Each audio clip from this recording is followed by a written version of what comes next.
All right, just be forewarned that the mouths for these pets do not match the English language because this is a French movie. So just be forewarned and be like, wait a minute, is that raccoon really speaking English?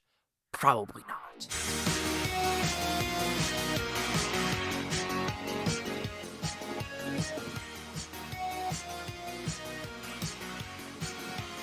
Chase Liaki here with the Blue Futon, petting Mickey first off, and also reviewing pets on the train. Mickey would probably have a good time on the train, let's be honest. But what is this movie about? Pretty simple premise. We have multiple pets on the train, and all the humans get off because a honey badger wants to get revenge on Rex, the cop German Shepherd dog. And now the bridge is about to go away or explode, go off a ridge, derailed, blah, blah, blah, and the pets are about to die. However, we got to figure out how to make this work out with the raccoon and Rex, the dog. So, did I like this film? Eh. And even though I wasn't the biggest fan of the film, I don't think a lot of kids in my theater were the biggest fan of this film either. Because a lot of them, I could hear them in the back because I was kind of in the front row, just pacing back and forth in the rows. They were leaving the theater with their parents, like at multiple times. So I just have a feeling that they were very antsy and not enjoying this experience. For the animation itself, I think it's fine. It's nothing Disney Pixar level. It's nothing like, Netflix level as well, especially with K-pop Demon Hunters or things like that. You're just going to get a very serviceable animated film, and there's nothing wrong with that. Some of the humor does work overall. There were a couple moments where I had a couple good giggles on, okay, that's funny. But also, even though this is made in France, it's kind of like based in the United States. Because it's like Bay City is completely San Francisco through and throughout. But what the French did get wrong then, if this is really based in America, because like I said, I'm trying to think of the European map that really didn't look like a European map.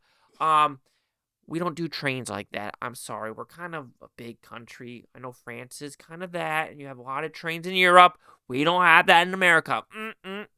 Okay. So, voice acting is really hard to say, because I don't know any of the voice actors in this one. It's not really an English-speaking language, so that is whatever. The story itself, I think that's what you want to wonder if your kids are going to enjoy the story. It is a very serviceable story about making up for your mistakes and things like that. However, it's a very safe movie. I mean, this is one of the safer movies through and throughout because even with all the animals on the train, like I said, you have a snake, you have like a gerbil, you have bunnies, you have cats, you have dogs, you have fish, you have a turtle. Did I already say turtle? You have the raccoon, and you have birds as well and parrots.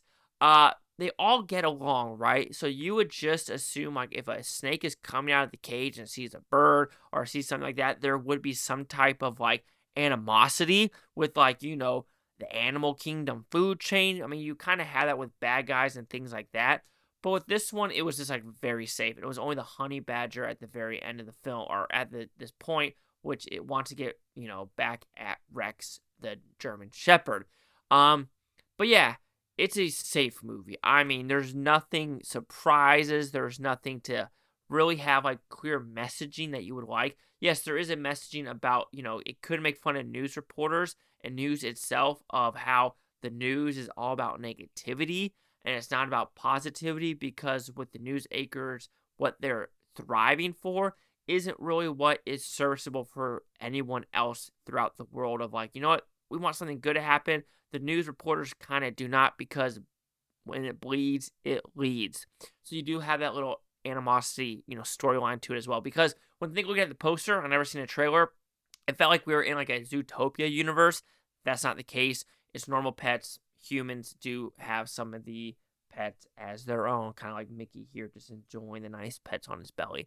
He tore his ligament 2 weeks ago on his back leg, and he's trying to make it heal, but it's hard to make a dog stay calm because the vet's hey, you gotta make sure he stays calm. How do you make my dog Mickey stay calm when he's happy that I get home from work? It's just not possible. So I try my hardest to get him comfortable through and throughout.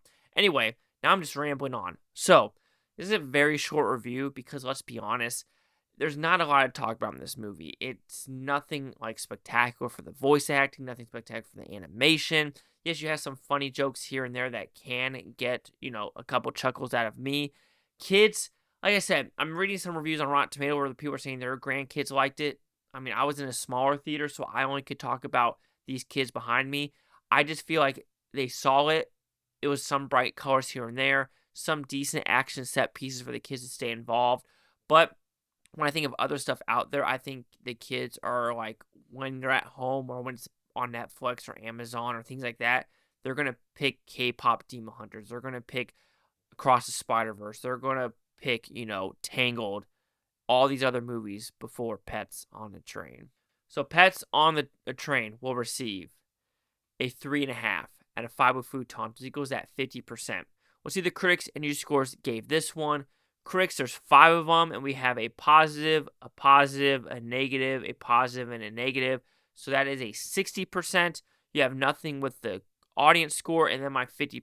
So you have a 50 and 60. Chase out here, the Blue Futon. Like, comment, subscribe. Over this Booftopia. You Booftonians, take a watch for a great day. I don't care if you watch this today, tomorrow, a week from a month, a year from now. Every single freaking one of you. Peace and love. Peace and love. And would you bring your pet on a train? I mean, I brought Mickey to Portugal, and he was very good on that train. JK, there is no train from America to Portugal. It's a plane.